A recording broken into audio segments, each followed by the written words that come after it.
How you guys doing tonight? I'm Nini FC, this is Blue Lions TV, and welcome to another 3 talking points video.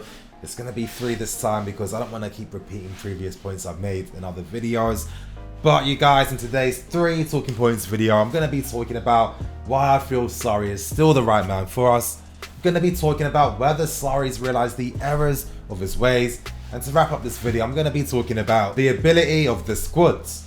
But before I get into things, today's video is brought to you by the OneFootball app. Thank you to everyone that always helps support me by downloading the app from the link in the description below. It helps a lot, and I feel like people actually enjoy using the app. A lot of times I get tweets saying, thanks Nini for recommending me the app. Honestly, as I keep saying every single time, it's the most convenient app to have if you're a football fan because you get everything you need in an instant. The notification system with the OneFootball app is perfect. All you have to do is simply type in a club of your interest or a player of your interest. Once you follow them, the OneFootball app sends you alerts for every new piece of information on that individual or club. So make sure you download the OneFootball app in the link in the description below. Starting with the first talking point, and as Sarri finally realised the errors of his ways, and from that game against Man City, it's looking like he is. Now, of course, when we play Tottenham tomorrow, that's going to give us, of course, obviously the clearest indication of whether he really is doing things new, or maybe it's due to context or circumstances for why he decided to make the decisions he made against Man City. We don't know at this point, but I have this gut feeling that Sarri now is willing to make change. Emerson, for example, being a first team player finally, I always knew deep down that Sarri would finally realise that yes, Emerson needs to be the first choice option because Alonso has been poor. And this run of games that Emerson knows that he's going to be getting is really giving him that confidence boost that he needed. He's starting to express himself more. He's playing much better, and his 2 performances against Malmo and against Man City were really, really good. When I saw that team out, especially during the latter stages of the game, I was seeing my dream lineup, bar Christensen, but again, it's not too deep when it comes to him. I was seeing that dream lineup on the left-hand side, Emerson, Hazard, and Ruben. I've always felt that, with the Sarri ball system, the left-hand side was always the most important side. So it was really frustrating for all of us that Sarri would bottleneck the team by constantly using Alonso, Barkley and Cover. It's all about creating the runs and behind in that movement. And that's what you get from the pace of Emerson and his intelligence. And that's what you get from Ruben as well. And with Hazard there as well, the link-up play, the combinations. It's annoying that it's taken Sarri this long to finally realise, but at the same time, we all know that Emerson wasn't doing his bit at the start of the season, so can we really blame Sarri for being quite sceptical towards Emerson? I don't think so. Hudson-Odoi is playing more now, and it's good that some of these guys are starting to get the recognition and game time now, because when you look at all the games they play and their stats are normally very high, we saw Hudson-Odoi, regularly getting, 8 point this, 8 point that, even 9s at times. So he really deserves getting more game time. And we just looked more fluid, and it was great to see some of the technical ability as well. Some of the skills from Callum Hudson-Odoi. From Ruben with that ridiculous first touch. Just the audacity to do that at that moment in the game.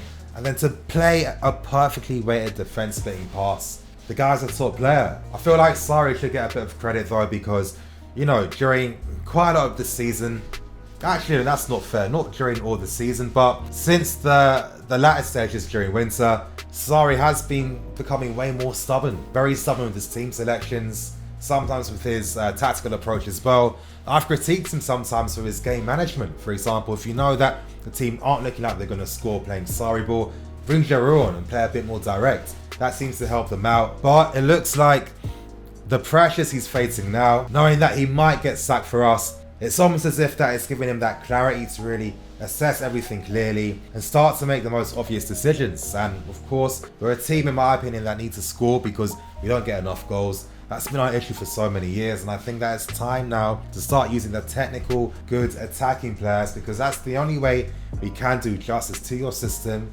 to your methods. And it's good that Sarri's finally starting to see this. And that last point moves on nicely to the second talking point for today, and that's in regards to why I feel Sarri is the right man for us. That game against Man City showed that he can adapt and he can be objective. It seems so far like he's starting to lose that stubborn streak, which started to affect obviously how he was acting during the latter stages of the season. And it's nice to see that Sarri kind of humbled himself in that sense, because obviously when we played against Man City, I was saying all the time that, we lost the game so early that We don't even know what the game plan was going to be.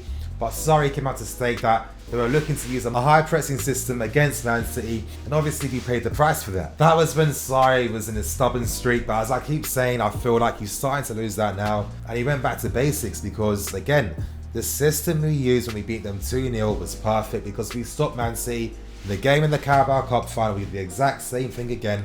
They rarely created anything. They had no incision in the middle as well. We forced them out wide, and it was quite easy to defend. They rarely had any shots on goal, if any, throughout the entire game. And in that sense, this is what makes me rate Sarri even more, because he wants to try and play football and win in a certain manner, in a certain style. But he's shown that if he has to deviate away from his plan A, it's shown he's always had a plan B. It's just that he's never wanted to use it really because he's trying to perfect plan A. That's what he keeps stressing every single time. And in my opinion, I respect that. And it's clear that his methods are starting to pay off because even though we play defensively, we still play football. Under Conte and Mourinho, if we were playing defensively, they're telling the players to hit the ball long every single time they get. Whenever you're under pressure, hoof it long. Sarri's coached his team in how to play football, how to play it the right way, and we're seeing the DNA in this team. Look at how Man City were pressing us so aggressively.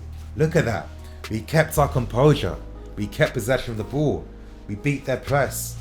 We beat their press. We played through them. We did it time and time again. It's not a coincidence, it's not luck, it's not a fluke.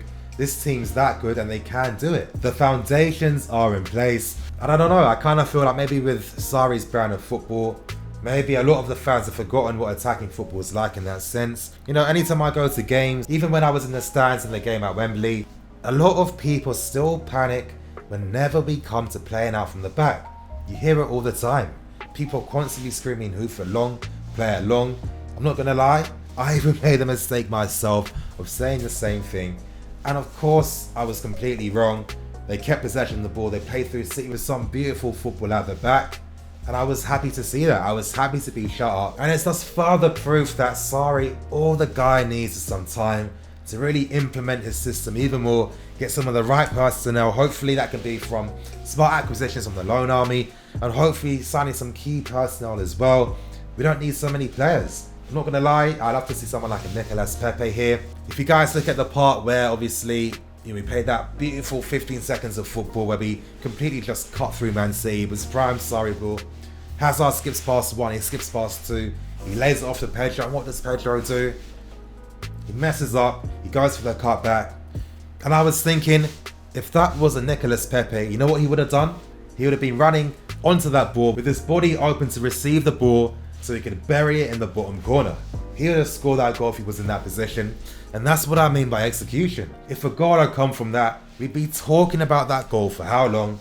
And it's like so much of the good stuff that Sarri's instilled in this team gets constantly overlooked when we can see the clear evidence that his methods are starting to pay off. Give this guy some time. Give him some time. And to end things with the final point, that's in regards to the squad's ability. Now you guys, a lot of times you clearly hear me say, you know what, we can't fulfill SARRIBALL because the squad isn't good enough. One of the main reasons as to why I constantly say that is because this team isn't good enough because we can't consistently put in performances like we did against Man City week in, week out. We can't do it, and it's no surprise in that sense that, when we won the league under Conte, when we had no European football, where players had a week's rest in between, it really seemed to benefit us over the long term. Usually when we get to like the winter period, the players get even more tired and things start to fall down a bit. But this team can't consistently put in performances like that. I feel like maybe if Sarri was the guy to take over instead of Mourinho, I think our destiny would have been completely different right now. I think all these players we're seeing would be much better for their age right now. I feel like, due to the negative coaching by guys like Mourinho and Conte, I feel like it's instilled a lot of negative aspects in players' games. Maybe I'm looking into things too deep, and you guys know that I'm always doing that. But am I really wrong? I mean, look at guys like Oscar, for example. This guy was very creative, very fluid. We turned him into a very hard-working midfield player. He lost that flair and elegance. We rarely got to see it. He just became a very efficient player. Look at someone like Azpilicueta. I mean, when we signed him, he had a reputation for getting down into the box and having a lot of pace and being good offensively. We use him in very defensive positions, and now when it's come back to playing his normal position, he's clearly struggling. That's just some context I'm providing in regards to why this team isn't as great, But still, my hat's off to them, you know, great respect to put in that type of performance, you know, really brought back like the Chelsea spirit of old, you know, but that typical gutsy performance where no one thinks we're going to win, we're the underdogs, we're playing against a much stronger team. But it's like the players can find like this different moral, this different level. It's like they can turn like Super Saiyan or something. And again, you know, you see performances like against Man City and you get inspired. Well, I was, you know, when I'm seeing guys like Eden busting a gut, Kante just dominating. I mean, and it's like it was the first game where we didn't look weak going for 50-50s. We didn't look weak at all. Every player threw their body on the line when they had to. And it was great to see. It's a shame that we can't consistently do that, because that's what it means to be a top team. But with the right acquisitions, and some players coming back from the loan army, this becomes a very, very interesting squad. A lot can be developed with them. They become exciting. And I'm hoping that this is going to be the direction we see for next season. Maybe I'm being a bit cynical, but I saw that team play against City. We didn't win, and I kind of felt like it was like the last hurrah for them, you know? I can't expect them to play as good as that again until the end of the season. Hopefully, if we get to the Europa League final, they can find that spirit again. It's a shame we can't tap into that spirit all the time, but it's still nice to know that that spirit hasn't died. But anyway, you guys, thank you for watching today's 3 talking points video.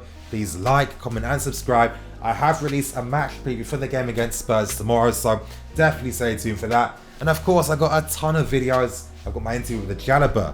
I've got my essential watch category on my homepage where, you know, if you want to find some videos you want to watch, you can find it there. Thank you guys for watching. I'm NEFC. This is Blue Line CV.